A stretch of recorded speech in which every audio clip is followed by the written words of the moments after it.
સુરતમાં થોડા દિવસો પહેલા અડાજણ વિસ્તારમાં રાજ્ય સરકાર સંચાલિત એસટી બસ અને બે મહિલાઓ વચ્ચે માથાકૂટ થઈ હતી, જેમાં બે મહિલાઓએ તમાશો ઊભો કરીને ડ્રાઈવરને તમાચા ઝીંકી દીધા હતા, જેથી એસટી બસના ડ્રાઈવર દ્વારા પોલીસમાં ફરિયાદ નોંધાવવામાં આવી હતી, જેથી પોલીસે કાર્યવાહી કરીને બે મહિલાઓ સહિત કુલ 3ની ધરપકડ કરી છે. અડાજણ એસટી બસમાં ડ્રાઈવર સાથે મારામારી કરવામાં આવી હતી.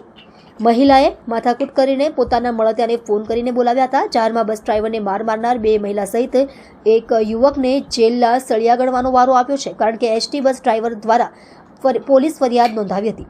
અડાજણ પોલીસે ફરજમાં રૂકાવટ અને મારામારીની ફરિયાદ નોંધી હતી. બાદમાં પોલીસે બે મહિલા સહિત 3 લોકોની ધરપકડ કરી હતી. 2 દિવસ પહેલા એસટી બસ ડ્રાઈવર સાથે જાહેરમાં મારામારી કરી હતી. એસટી બસ ડ્રાઈવરને રોકી એક્ટિવા ચાલક મહિલાઓ સાથે રકઝક કરી જાહેરમાં તમાચા માર્યા હતા. સોશિયલ મીડિયામાં વિડીયો પણ વાયરલ થયો હતો. વિડીયોમાં મહિલા એસટી બસ ડ્રાઈવરને જાહેરમાં તમાચા મારતી નજરે પડી હતી.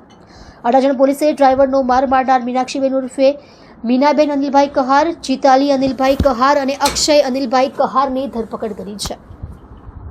અડાજણ પોલીસ સ્ટેશનમાં એક સિટી બસના ડ્રાઈવર સાથે માથાકૂટ થયેલાનો બનાવ બનેલ છે. એની અંદર બે બહેનો છે, લેડીઝ, અને એક જેન્ટ્સ છે. એ લોકો એક બેન જે જીતાલી બેન હતા, એ પોતે એક્ટિવા ચલાવતા હતા અને બસની આગળથી નીકળ્યા એટલે ડ્રાઈવરે એમને ટોક્યા કે બેન બરોબર ચલાવ.